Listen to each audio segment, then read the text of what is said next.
This year, South Africa will be spoiled for choice at the ballots. Is this a sign of a vibrant democracy or just a saturated political capital? Political analyst and author of When Zuma Goes and Ramaphosa's Turn, Ralph Mathekga, joins me now in studio for a bit of analysis of the political space. Sir, as always, I thank you for your time. Saturday, we hear President Cyril Ramaphosa speaking about the fact that the ANC will be pursuing a developmental agenda. 25 years into democracy, surely the developmental agenda should have been something we embarked on in 1994, true? Well, I think it's a good observation there. I really wonder if now the ANC is saying it wants to start pursuing the developmental agenda. Which agenda have they been in pursuit of in the last 25 years? I mean, look, Garawa, I'm not, I mean, you and I, we've spoken before. I don't fancy snazzy terms, you know. Things don't make sense just because they're captured in snazzy terms. For example, the concept of a developmental state. I mean, we're getting there. I believe that each and every state has to be developmental. It has to care for the interest of the people. What is it that the ANC is going to do differently now that it did not do? I mean, you can talk about developmental state, developmental agenda. For me, it comes down to a very simple thing. The capacity of state institutions to deliver on the goals. It's as simple. Home Affairs need to do its job. DTI needs to do its job. National Treasury needs competent people to be able to do its job. ESCOM needs competent engineers and people to be able to build it, to do its job. All of that in totality as called state capacity. That's what you need here.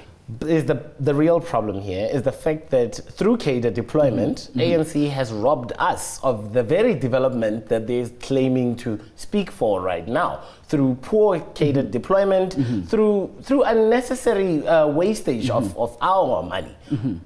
Do you believe them? Do you trust them with more of your money to make the same mistakes that they have? Well, I don't think the diagnosis is correct that they've done now. The diagnosis in terms of the basic understanding as to what was the cause of the problems in the past. People always will point to structural problems. People will always take a simple issue sometimes and make it very complicated. The diagnosis, unfortunately, does not point to weakening of that capacity of state institutions.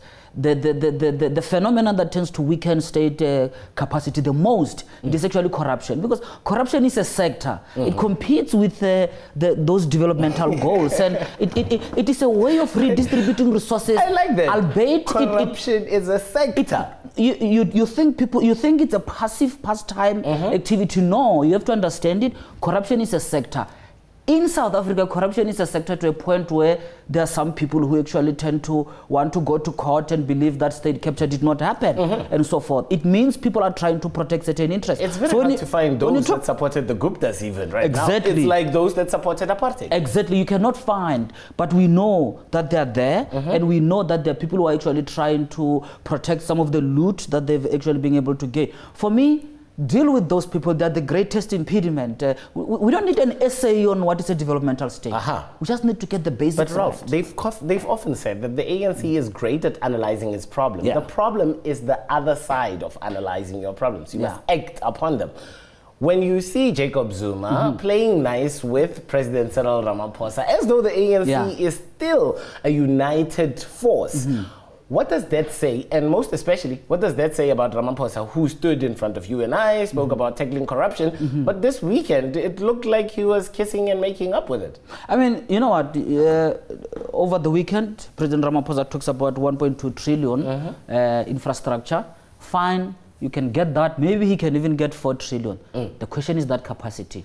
The optics of what happened over the weekend, and also some of the celebration leading to that, showing the ANC members, some ANC members going out of their way to make one former President Jacob Zuma relevant in all this. That's his province, it neutralizes and undermines the message of anti-corruption that comes out. It actually says that if there is there just might be other more pressing priorities other than pursuing anti-corruption. President Ramaphosa actually was neutralized. I've seen some of the media report going, Mr. Ramaphosa succeed in But his tone on corruption, I mean, you cannot say you're fighting nice, didn't he? He played too nice. You cannot stand next to Mr. Zuma and say you're fighting against corruption. Yes. Doesn't make sense. It's a different message, isn't it? Exactly. And that's my other thing. There is a lot of wording that has changed within this manifesto. Yeah. We've moved from we want land to be expropriated to we need a sustainable land reform program.